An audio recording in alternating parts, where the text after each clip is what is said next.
My first guest is an actor, a writer, a director, and also a very fine artist. And over the course of the next 45, 50 minutes, I hope to reveal something about this prodigiously talented gentleman. He's blushing at the back there, so I'll spare his blushes now. He is, as you all know, the great Scottish actor, Peter Capaldi.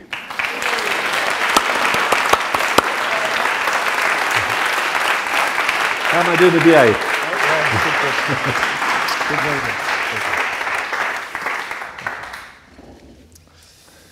Have you been here before? This no, I haven't. No. It's an extraordinary place. It's very nice. The garden, famously, is where Charles Dickens wrote Tale of Two Cities. The garden? In the garden here. It's the only house in Soho with a garden. Oh. And this street here is called Manet Street, and as you know, Dr. Manet features largely in Tale of Two Cities. There we are. Any questions? Thank you very much. It's been a lovely... Peter Capaldi, thank you. That was painless. Thank you so much. If you don't mind me taking a rather obvious route and starting at the beginning, I know you're born in Glasgow, 1958. Yeah. That's where it all gets hazy from there on, because I was trying to... I was trying to do... I always do my own research for these things, and someone was telling me you were born in Springburn, and someone was in Springlands. Can you clear this up? Springburn. Springburn. It's an area in the north of Glasgow. It's where they used to build locomotives for the Empire. Okay. So there would be these fabulous, I can remember this as a kid, there would be these fabulous festivities, really, when a new locomotive would be removed from the construction area and taken down the main road to the docks, where there was an enormous crane, which is still there to this day, called the Finnieston crane, which would lift a locomotive up into the air and then put it onto a boat. So sorry, just to clarify, this is part of Glasgow, or this is going? This is not made up. Good. No. Already, I'm believing every word you have. Industrial Disneyland sort of come and see the locomotives. This is part of Glasgow, or this is outside? It's in Glasgow. Yeah, it's north of Glasgow. Yeah. Okay. And how often did these locomotives come off the? I can't remember. Line. But do you remember seeing them? Then three would come all at one time. You'd wait for ages. No, I can't remember really. Okay. I think I've just absorbed. Actually, everything I've just said is information that I've absorbed from my studying of Springburn in later years. Thank God for Google, eh? Yes. After we leave.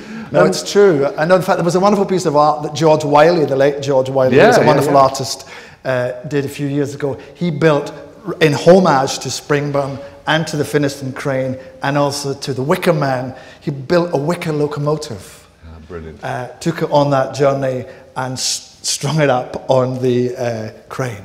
Yeah. But they wouldn't let them. I remember George Wiley doing a thing with paper boats as well. Do you remember that? He built an enormous paper boat. Yeah, yes. He had a great catchphrase, which I think is very suspicious. His catchphrase was, "Be suspicious." It works for me, man, works for me. Capaldi, of course, is an old Scottish name, isn't it? Old Scottish name, Mick Capaldi. The research that I did suggests that your father that came over or was from an Italian family, which yeah, my grandfather was Italian. He married a Scottish woman. I think he was one of 7 brothers, and they came from Caserta in Italy, which is near. Well, Monte Cassino is the most prominent place there that anyone would know. They come from a little village called Piccinisco. He and 7 brothers left Italy in search of, I think they were economic migrants, we'd call them. Was this the sort of diaspora, mid-19th century or something? No, it's 20th century. 20th century. I have to say it's all veiled somewhat in mystery, and I think that in those days, you know, I think you could disappear for 3 years and say, I've been to America. And no one would be able to check up. You know, I don't know whether he actually, he always, the story was that he'd gone to America and that he'd helped build the Brooklyn Bridge and he'd been part of all that, but then something had happened and he'd had to come back to Newcastle. Because there were Capaldis in Newcastle, and that's sort of where he settled, and that's where... Sounds like it might be time off for good behaviour. But yeah. But I think he did good because there were other members, the Americans, because they're very big on all that, finding your roots stuff, tracked us down. Yeah. And there were indeed, you know, 6 other brothers who had families out in the States. And what did your mum and dad do? They made ice cream. So no, of course they did. It was either that or a fish and chip shop or hairdressing. That is a long and noble tradition, isn't it? The Italian Scots. I don't know how long and noble it was. I think that was the kind of that was how they peddled it. Yeah. I remember they used to say there was a secret recipe to the ice cream that they would make and sell. But I remember discovering plastic bags of powder that were clearly from Slough, from an address in Slough, in the back of the freezer. So I don't know whether they just ordered all this stuff from down south and made it up. Your father and your uncle were both talented artists, weren't they? My father was very gifted, and my uncle, who I'm named after, was extremely gifted. He painted all the time, drew all the time. I think my father was slightly in his shadow, so was always frightened. But when he did have a go, I was always amazed at how realistic the things were. But amateur artists, like weekend artists, artists for fun, but with a real skill and the facility to draw or to paint. Yeah, they could really draw and paint, but they didn't know anything about it. They weren't interested in art. Yeah, they were just. I mean, my father would go on holiday and return with some ghastly picture that he'd bought, you know, for 20 pesetas or something like that at the seaside, and he would be full of the idea that it was an original. Yeah. You know, and not realizing that whoever painted it was sitting churning these things out, piles and piles and piles of them. An original, yeah. But to him, to have an original piece of art was something very special. Yeah. And did they encourage you? Because from the start, they were always they kind of always made sure that there were drawing materials in the house. They let me do it. They wanted me to do it. They looked at if I drew pictures, they talked about them, and I think there was a whole. I don't know whether it's an Italian. My grandmother, who was married to my Italian grandfather, but my Italian grandfather died before I ever met him, and he had married a Scotswoman, but she had gone to Italy and they'd gone back and spent some time there. But she was convinced that it was an Italian thing, that to be able to draw was a kind of genetically inherited thing from because she knew all the great artists were Italian, and also of fairly low stock, which is what we were. Long may it be so. I've got a few quotes from you, and these are not to embarrass you, and they won't. They're quotes that I think are incredibly either clairvoyant or, if not clairvoyant, then I think they're very very wise. A lot of the things that I've seen you say over the years. As you can see, most of them say one message really, a mighty big if. And this first one, it's taken me years to realise when I say back in Scotland, our English friends visualise us in a Hogwartsy Highland landscape knocking about a vaguely industrialised version of Greyfriars Bobby, exchanging knowing folksy banter with the Proclaimers. I once worked with an actress who was both a star of an American soap opera and a member of a European royal family, Catherine Oxenberg. I can't possibly say. Who, upon hearing that I came from Scotland, asked me how many sheep I had. Could I ask that same question, just because I'm a member of the European royal... How many sheep I have? Yeah. Oh, now I have a flock. Yes, I have an enormous flock, but someone looks after them for me, yes. Our truth is more nicotine-coloured, featuring high-rise blocks, decaying steel towns. That's an unfortunate I didn't say it. When I said it with the proper spelling. See me after school, Andy Gallop. Decaying steel towns, alcohol and pasty-faced youths in then sports gear. I mean, it does sound like a very accurate description of my take on Scotland back then. Don't look at me like that. Recently. That was very recently. I mean, I think it was really because I found it. When I think back now to coming to London and becoming an actor and all this sort of stuff, I think we were very other. I think people. I always remember people would talk about Scotland in that sort of quaint way. I think they didn't really know that it was just as ugly in parts as parts of the north of England or parts of the south of England, that you could have,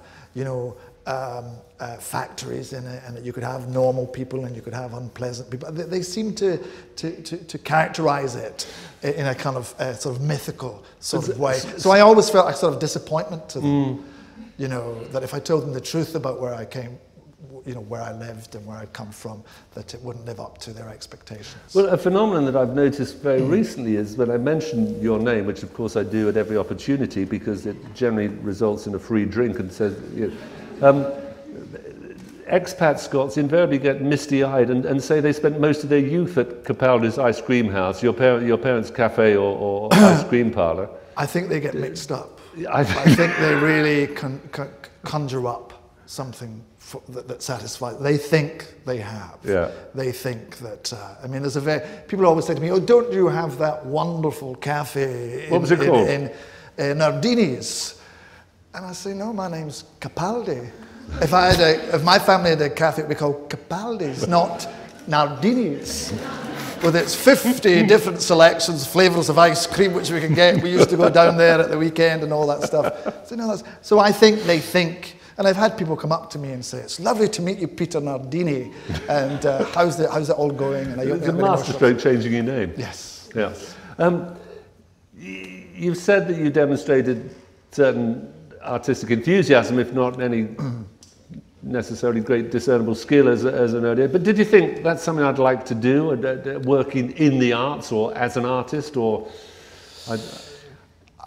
I don't know. As a kid? I think as a kid, well, I can tell you I can remember vividly that one of the first things I ever made when I had a chance to make anything was I took a shoebox and I took a biro, and inside the shoebox I created the Ready, Steady, Go studio. And then I got another piece of cardboard, a Kellogg's cornflakes packet, and I drew little Beatles and Cathy McGowan, and I drew little cameras. So I made this little studio without ever really putting together that I was making a television studio. And I was so excited by what I saw on TV, and I could do this. I could make these things. So I just got on with it. Yeah. But I think that I was quite skillful. Yeah. And I think they sort of thought, well, this is what he's going to do. Yeah. But we live in a different age now. In those days, they hadn't had anybody who'd gone to university or art school or drama school or anything like that. Yeah. So it was a new thing to them. And their sort of, when I say they, I mean my parents, their sort of big ambition for me would be to sort of be an art teacher. Yeah. I think they thought that was what I should be. Yeah.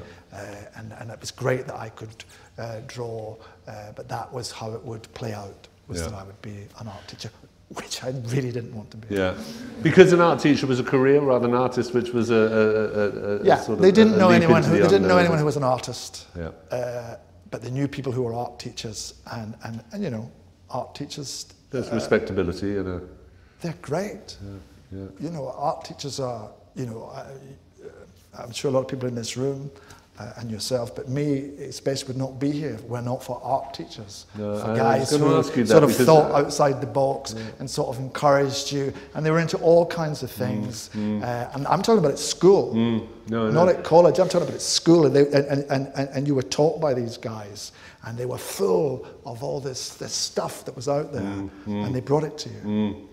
I mean, this is true of so many guests and so many friends that I speak to. We all have at least one of these incredibly luminous figures in our early education who switches on a light for us, which burns for the rest of our lives. And not because they're flashy or fancy, but because they are able to infuse you with something and identify a skill or a talent in you, or even an enthusiasm in you that is not particularly skilled at that point. And then they say, if you like that, look at that, and what about that, and what about that? Yeah. And that nonsense that is sometimes said, if you can't do it, teach you. It's so pernicious. It's rubbish. It's absolute rubbish. I mean, everyone I've spoken to here has been able to name 40, 50 years later the person who switched on that light in the first place. And it's always a teacher. Yeah. It's always an English teacher, art teacher, maths teacher, whatever it is. Yeah. So early on, you've made your shoebox, but you've also developed a slight interest in theatre as well, or in performing? Yes, I think I mean, which obviously was all there in the shoebox, really, and also, you know, you have when I look back at it now, obviously the 60s was a period of immense kind of change, but we didn't know that. It was just all going on around us, and you know, but I mean, I can't hear, you know, "She loves you," yeah, without sort of my tears welling in my eyes, because I was sort of 5-year-old at the time, and I remember that we all ran around in the streets singing that song, not realizing that what was happening was that working class people were being empowered and being allowed to be seen as creative, which I was blessed to be a part of all of that. So I wanted to be part of this thing, but didn't sort of know what it was or what my role in it would be. Art was obviously a way in, but that led, you know, to drama and to theatre. I was just interested, and interested in movies, the whole world out there, and interested in how it all worked. But I think I started to think, well, I'd really quite like to be an actor, because it seemed to me enormous fun. But it was also part of, I guess I wanted to be a pop star. So I wanted to be anything. I wanted to be anything and everything, you know.